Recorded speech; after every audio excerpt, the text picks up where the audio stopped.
when I heard there was a band called Savage Garden, I thought those guys must be hard as shit. Like just this must rock, and I was not disappointed.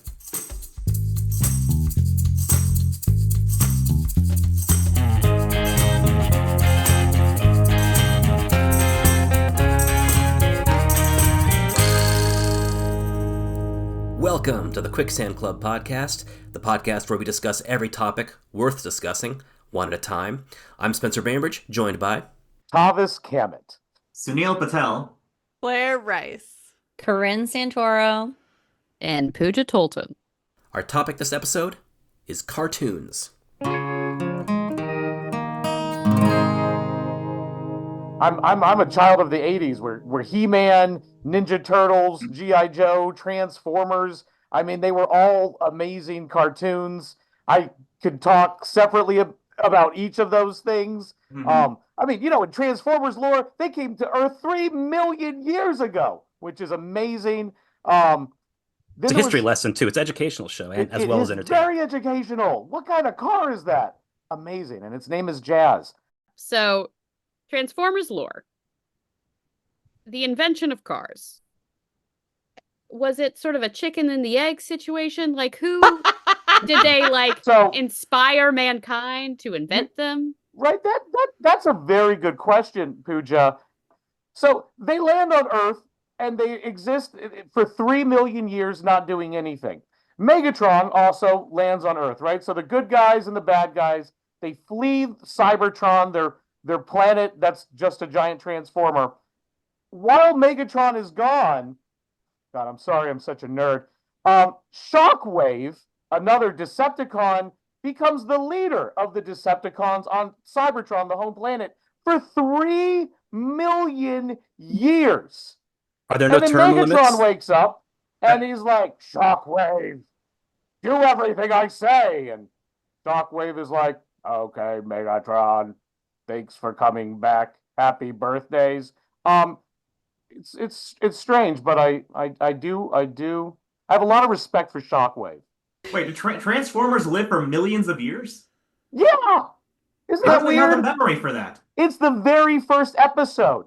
It's the very first episode. They crash on Earth, and then it says 3 million years later. Did Henry Ford see a transformer and say, "Now there's an idea. I can sell this"? It's another Or good did the question. Transformers adopt, because they're Transformers, they're robots in disguise. Mhm. I know this much. So, did they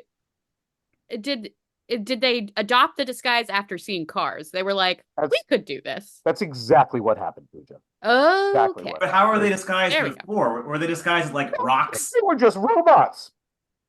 Well, they just blended in then, because in How the did they 18th get away century as there was being robots robots? everywhere. Oh, because they were from a planet of robots. Sunil. No, but what about when humans started developing, like Neanderthals? No, they were all dormant in their spaceship. They never came out.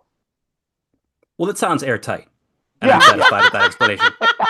It's a good concept. I think we can zip that one up. Corinne, let's hear from you. Did you have a favorite when you were a kid? Oh, I ate up SpongeBob SquarePants like nobody else. We were at that time when it was big. I was an army brat. It's relevant because we were living in Belgium, did not have American television. So my mother, Oh God, Angel, you must have watched so much Tintin. I'm so no, sorry. no, because it was Oh, in okay. French. I didn't speak any of them. So, Okay, sorry. so no. Instead, my mom bought us the box DVD sets of SpongeBob SquarePants. So I had SpongeBob SquarePants on tap all night, all day, all the time. I had every single episode memorized word for word. SpongeBob SquarePants. That is my answer. I'm going to offer a confession that I've never seen a single minute of SpongeBob SquarePants. I see again, I'm older than you. So there's an age spread here. Then all of us. I miss it too. I never really watched. I don't understand the whole SpongeBob phenomenon. It became popular when I was probably already in high school, and I just wasn't interested in those things. I still liked some cartoons, but I wasn't. SpongeBob wasn't on my radar, so that is a phenomenon that has passed me by entirely. It The holds funny thing about up. I don't SpongeBob- know. I'll say you should give it a watch. Paramount Plus. They're talking about how they got it. Give it a watch. Hold on. I can recommend anything between seasons 1 and 3. Anything after 4, don't bother. Okay, I'm gonna go down into my weed basement and check out my stock. Hold on, I'll be right back. Okay, I got plenty. I'm gonna start watching SpongeBob. That's probably why I watched so much in my 20s. Now that you're saying it like that. Yeah. I have young nieces, and all of the cartoons, the computer animated cartoons that they watch, I can't hear what's being said. It's just like a wavelength of sound that sounds like, and then that's the whole episode. Like it's that tone of speaking. And what are we gonna do with an elephant? And it's just I Wait, I is Jerry pity my brother and Seinfeld in sisters. CG kids shows are like the bane of my existence. Oh, they I are. hate Oh, all man. of them. They're so bad. They're so ugly. There's So so ugly. they're ugly, but then there's a lot of like, I just get the feeling they're written by AI already, Mm. and like that makes my heart hurt. Yeah, see, on the other hand, like, I mean, as much as I want to say, like, the new cartoons, like, the animation is junky and the writing is junky. I mean, come on. I watched Gummy Bears. Give me a break. That wasn't good. I don't know, right? It was kind of set in this medieval universe where magic exists, and they would drink like there was something about that was one of my favorite of those Disney cartoons. Good. Yeah. Those gummy bears wouldn't stand still. They would bounce here and then there and Yeah. everywhere. It was incredible. I also have to throw. No, I didn't like it anyway, so I guess I don't really care. But like He-Man right under the bus, because that was also a very poorly sometimes animated cartoon, and also like it was. Half of these things were, of course, written by ad executives, but He-Man was the most written by an ad executive.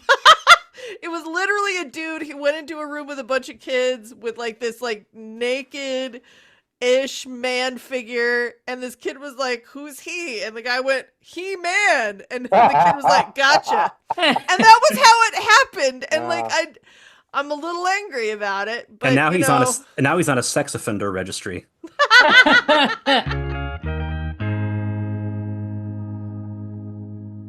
We didn't have cable. So, I know to identify those kids who are like me who didn't have certain television shows that everyone else did. I'm a PBS kid. Anybody else? Were y'all a PBS kid? I'm falling asleep just remembering PBS cartoons. Arthur? Yes. Oh yeah. So many of the shows that we could. watched when we were kids were secretly Canadian, and it took me decades to realize this.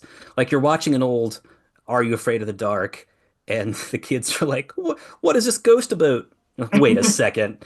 Like so many of these shows were produced in Canada, and I'm convinced Arthur was Canadian too, but I can't remember.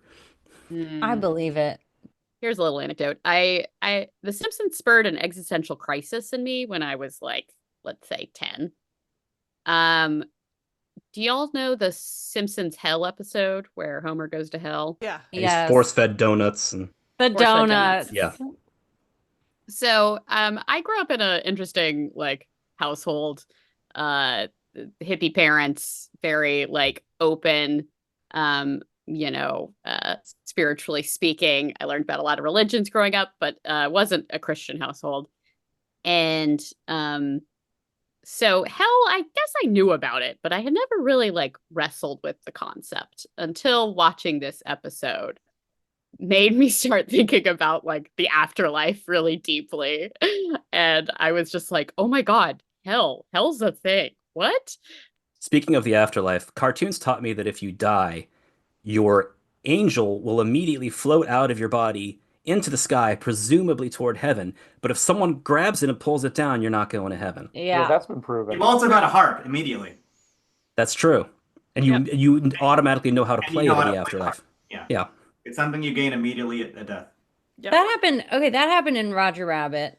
Oh, That yes, it did. movie. And I'm like, I've always thought about this. Like, how did Roger Rabbit get the rights to have all of those different IPs in one movie? You could not do that today, right? It's going to be impossible, right? The serious answer is that Steven Spielberg was involved with that movie and he was the most powerful person in Hollywood and talked everyone into it. The joke answer is blowjobs. I'm not sure which So you want what to go. you're saying? Steven Spielberg gives powerful blowjobs, is what he's saying. Mm. Claire, you're so brave. You said it. You I know, wasn't brave enough. Steven Spielberg can come for me. That's fine. That's fine. I'd love to meet him. in any capacity. Get one of those blowjobs In a court while you're battle. there. I would love to work with Mr. Bathroom. Spielberg, and I don't know who Claire Rice is. She just wandered into this podcast. She's not a friend of mine. Tavis Kammet has nothing to do with this. He loves Steven Spielberg. Tavis Hey. Kammet. I was a big fan of Darkwing Duck, which I looked back on it and it ran for like one season or something. Wait, Darkwing Duck is everyone knows Darkwing Duck, right? Darkwing I didn't- Duck was. I have not heard of it, but I just Googled it and I would watch it for the beefcake that is Launchpad McQuack. Oh yeah. Oh, Ooh, yeah, Launchpad. Some lore there. Launchpad McQuack was the pilot of Scrooge McDuck. Yeah, So it was he like- was in the he's in Scrooge DuckTales. McDuck cartoon too. He was Yeah, he's in DuckTales. he was all over the place. Yeah, He's in the cinematic universe of. Yeah. Corinne, you were thirsting for Launchpad McQuack. Did anyone else have inappropriate tingly feelings about a cartoon character? Oh, Claire's nodding her head. She is Yeah. nodding her head. Yes. Oh, Sunil's nodding his head. Yeah, I see a lot of nodding. Claire, Claire's wiping sweat beads off of her brow right now. Matt is not anywhere in this house. she's recalling a Tell us journal everything. that was burned years ago. I don't mind saying it. The fox from Robin Hood. Ooh, Oh, Joe yeah. Lolly. Very popular. What a Alright. day. That guy could get it. And And it's like did. those furry elbows that were sharp and furry, but also could those oddly like large thighs. I was on board. Oddly large thighs. Well, I Now mean, have it's to just look. because he's a fox, and they like animated him like. Anyway, I thought he was. Hell like, yeah, Claire. They knew Yeah, he's a exactly cute- what they were doing. He's a cute guy. I'm I could see it. Robin Hood never No. skipped leg day. That's for sure. Their romance song in that movie was one of the songs I played at our wedding. Oh, I love that. I Matt knows. cannot explain it, but I'm pretty sure my first crush was Gadget from Rescue Rangers. Oh, I was a big Rescue Rangers guy. I know what you're talking about. I became Sure. acutely aware of the fact that it was not uncommon for young men to be attracted to Gadget from Rescue Rangers when a friend of mine said that she'd done phone sex operator. She was a friend of mine said that she was a phone sex operator, and one of her most common requests was to do Gadget from Rescue Rangers. Common request. How many minutes into the conversation do you think it comes up? Do you think they mention it right away because the time is ticking and the money is going out the door? Or do you think they ease in after about 5 minutes, they feel comfortable and they're like, look, I got this thing. You ever watch Rescue Rangers? I get it all the time. Yeah. I'll give you my credit card number, but I won't give you the security code until you talk like Gadget from Rescue Rangers. That's just the deal. Inspector Gadget? Yes, I could do that. I'm going to listen to her voice after this is over just to see if it Oh. actually is kind of sexy. I don't think it is at all, right? It won't be, and you'll feel weird for having done it. Yeah. Don't do it. Don't do it. I'm giving you some I don't advice. wanna do it. Do you guys remember Cool World? Did you guys ever see Yeah. that Oh movie? yeah. Oh, yeah. That was that woman who I don't remember Kim was Basinger. probably my first cartoon crush. I thought that and of course Jessica Rabbit. Yeah, of course. I think I'm in the minority here. I wasn't attracted to animals. Hey, They were always the human characters I found really attractive, but You weren't into Roger Rabbit? no, no. But he makes me laugh. but Tavis, That was good information for young Tavis Kammet. Get Jessica Rabbit. I remember thinking that Carmen Sandiego was a tremendously attractive woman, but also that the way she dressed almost certainly guaranteed that she would be spotted wherever she went. She wasn't really disguising herself very well at all. I mean, that hat. Mm. Such a big hat. I know. Big hat and a trench Big red coat. But yeah, right? Carmen Sandiego, a sexy Latina, mysterious. Where is she? She goes everywhere. Well traveled, intelligent. Kind of out of my league if I think about it too much.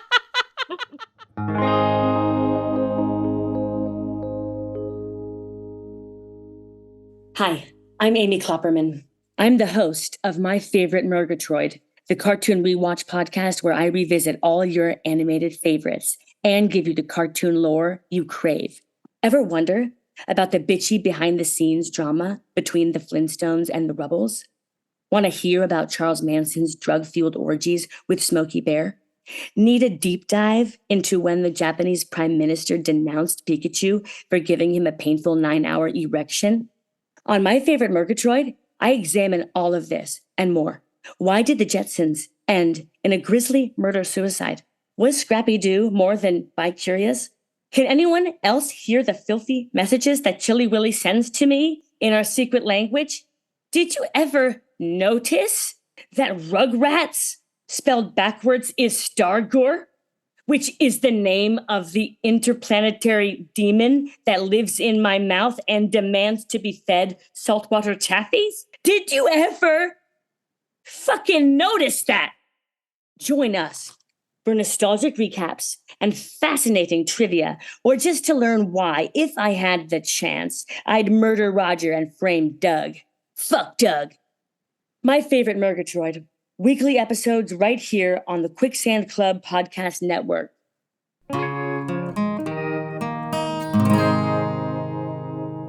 When you guys were kids, did you watch a lot of those claymation Christmas specials that still get played year after year after year, despite being almost across the board terrible? Oh, yeah. Yeah, they creep me The out. Island of Lost Children things or Lost Toys.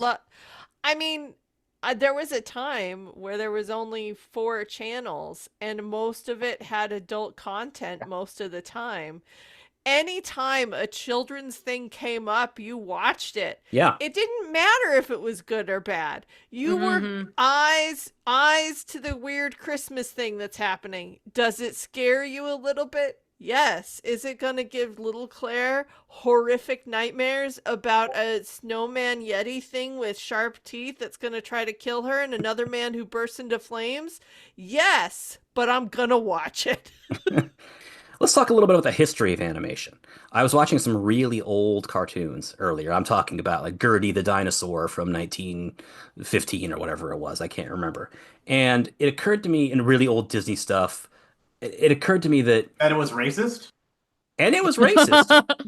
Animation used to be so surreal, and everyone was rubbery, and people Yeah. were trading heads, and skeletons were dancing. And I kind of miss the surreal, druggy anarchy of really old cartoons because they were fucking weird. I think you need to watch SpongeBob SquarePants. Perhaps I do. No, yeah, but there's I still agree. plenty I of think weird stuff. I think there That's was weird stuff. there was sort of like a sense like that people would know it wasn't real, so like making it realistic was like the weird thing to do. Like you've got this whole like palette in front of you. You might as well have squiggly weird arms and do weird things. But they used rotoscoping really, really early too. So there's some early animation that's very hyper realistic because they use rotoscoping. And it is a little uncanny valley. And Like rotoscoping is when they film something and then animate over the film to reference the real life human live action movement. Yeah.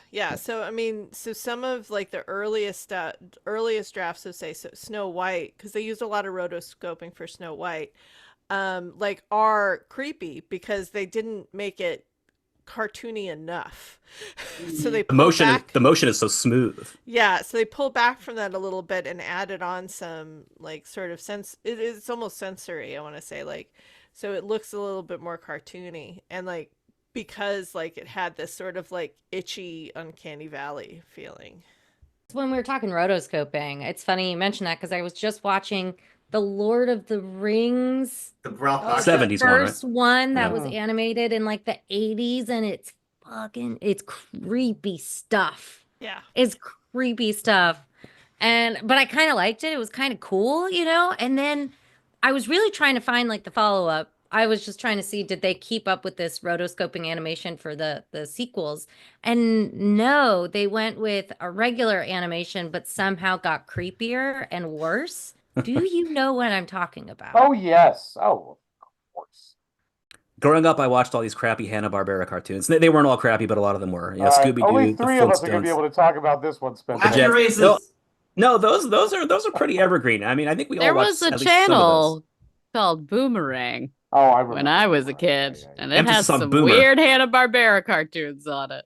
Yeah, well, the thing about Hanna-Barbera is apparently they came along in the 50s and 60s and they proved that animation could be done for episodic television. Because like a Disney movie took years to make and the animation was beautiful and it took years to make a 90-minute movie and people thought you can't make 25 episodes a year of a 25-minute long show in animation. It can't be done. It's not cost effective. It takes too long. And Hanna-Barbera came along and said, "But what if you didn't work as hard and you didn't make as many drawings and you just reuse the same backgrounds over and over." And that was basically their revolution. And it was truly revolutionary because now we have animation on television, which was previously thought impossible. But those cartoons are terrible. Like the Flintstones wasn't good. Does anyone fondly remember the Flintstones? Well, the dinosaurs being like, well, it's a job. Yeah, That was pretty great. I like Yeah, that. I'm a dishwasher and a pterodactyl. It's a shame that all the most servile animals went extinct. Yeah, right. They were really So helpful. useful. Yeah. When I was a kid and characters from different cartoons would cross over and get Oh, together, crossovers. it was just incredible. It was like peanut butter and Crossovers jelly were at so last. amazing. Yeah. How is this happening? There was a Flintstones Jetsons crossover, if anybody remembers this. Yeah, how is this allowed? I was thrilled. Yeah. It was definitely amazing. Yeah. They're so opposite. What will they do? What will they do? Yeah, what was it? They really got me they got me going. I was like here for the crossover. I feel like they were always disappointing episodes though. Space Jam came out when I was 12, and I was exactly the right age for it. And even at that age, I knew it was horseshit. That movie is terrible. I have a lot of affection for it. Go on. I understand that it's not like good in the like critical sense, but it's good in my heart, you know? How did you feel about Space Jam: A New Legacy? Awful. I haven't seen it and I'm It's not going really to. bad. Yeah, it's not good. I think I'm older than you, so I think I was like 16, 17, so I was not into it. That was not for me. Oh, the soundtrack, the everything, basketball, like it was just, I still feel that soundtrack in my heart. It's so good. First movie I ever remember seeing in theaters, or one of my first memories. I don't remember seeing it in theaters, but I remember driving to go see The Lion King as a kid. Mm. When I was like 3. I remember being in the car going. And circling back to crushes, I had a little bit of a crush on Simba. Oh yeah. That's funny. Not Tavis. He's established Nope. this. No. If Yeah, they don't look no. like a human, they have no interest. You weren't in me. there for Nala's bedroom eyes, Thomas? I actually Oh, went yeah. to college with young Nala, so I know her on a What? personal level. She's still living off those royalties. You did not feel the love tonight? No, this night. Disney movies always came out around my birthday, so my birthday would always consist of going to a Disney princess movie or whatever big new Disney movie was out. So it was always pretty important for me. I remember a big family fight before Aladdin. Mm. And then we go to see Aladdin and I'm like, well, this was great, but everybody hates me on my birthday. Was the fight Oh. about correct Middle Eastern representation? No, it was about my grandparents wanted to eat at Denny's because you would get a free meal on your birthday for Denny's. And they wanted to go at 2 o'clock in the afternoon for dinner. And I wanted Red Lobster on my birthday. That's torn a lot of families apart. Oh, it was my 13th birthday. It was a tough one, man. Oh boy, I'm sorry to hear that. Ooh.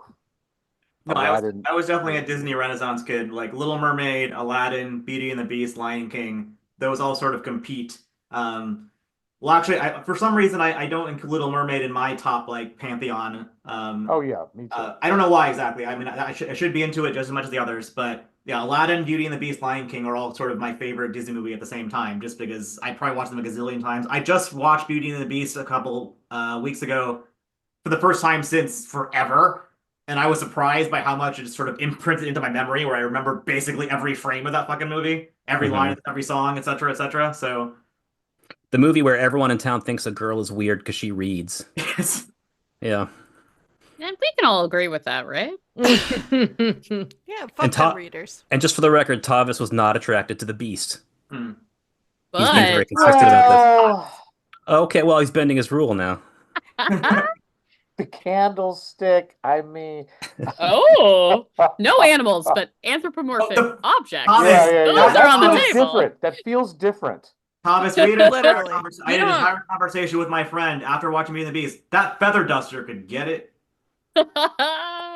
You don't have to worry about consent with a candlestick, you know. They're not Yeah. sentient. I don't feel like I'm doing anything bad.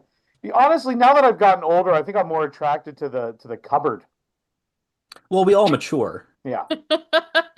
We think more practically as we get older because you can keep Yeah. so many things in I'd there. have a much healthier relationship with the cupboard. Yeah. Yeah, she It's like could when you're- really throw you around. It's like when your partner wears a lot of pockets. It's like, oh, thank God. Can you hold my keys? Can you hold my phone? It's great. Is it because it's because you can get inside her? Too Yeah. far. Too far. We were That's being gotta be normal. edited out. We were being normal, and Sunil was gross. Yeah, I think for me as a child, if it came in a clamshell Mm. and it had Disney on it, or it didn't, it came in a clamshell, I thought, well, that's a movie for me. Oh. Big plastic clamshell, it's happening. Those VHS cassette Yeah, cases smelled so good. It had that plasticky smell. You just knew it was quality entertainment, you know? absolutely. Like that's how you could tell it was a kids movie. It was this like there's a little cartoon something on it. Obviously, we're gonna watch it. This is gonna be very important. I mean, my parents were good about getting anytime that Disney Vault opened. Disney had they- this they- marketing scheme in the 90s where it was, we're going to open the vault Mhm. for 12 hours. And if you can get a copy, and they would re-release their classics for a limited amount of time to create like a Beanie Baby style scarcity. And they would pretend like it was difficult. Like, look, this door is going to close in a matter of hours. Grab a copy when you can. I remember that was their big marketing gimmick in the 90s. You remember that, right? Back into the vault forever. That goes back to the vault forever, which sounded very dramatic, and it also can't be true because there's money to be made. Never true. But as kids, we always fell for it. Like, mom and dad, we have to get 101 Dalmatians before the weekend, or else they're gonna burn the master. Kind of looping back to animation as a medium. So the Disney trend right now to do live action versions of all the Disney Renaissance movies. I don't care the background of why the Beast is the Beast. He was cursed. I don't need all the extra explanation. Why are we putting more into it? Because the actors need to talk more. That I don't want it.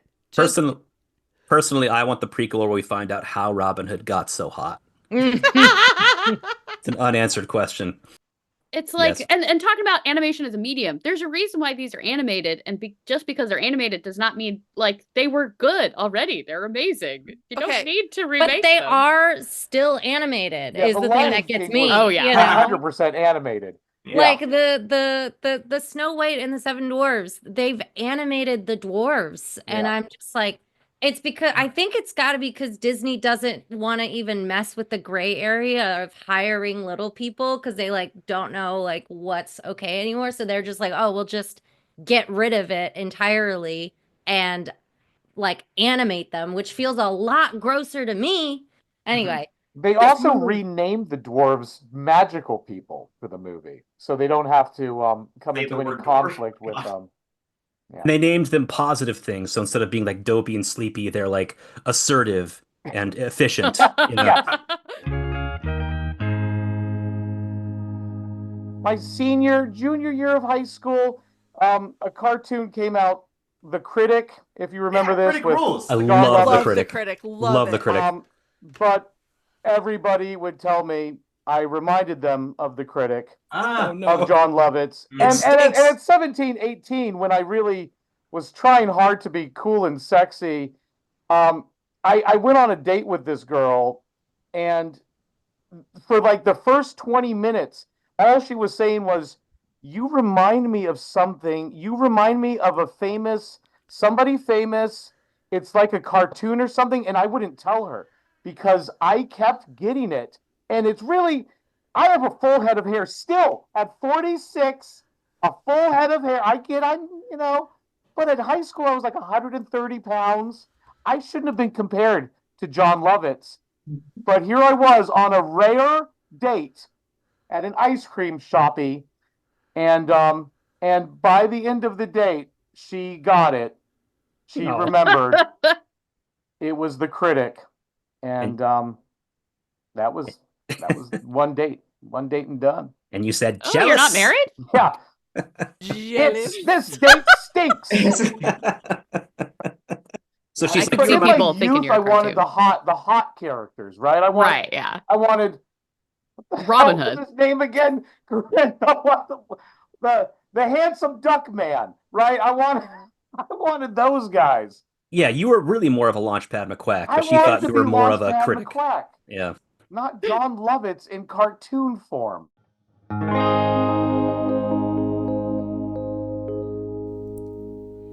And that's our show. I'm Spencer Bainbridge, and I was joined by...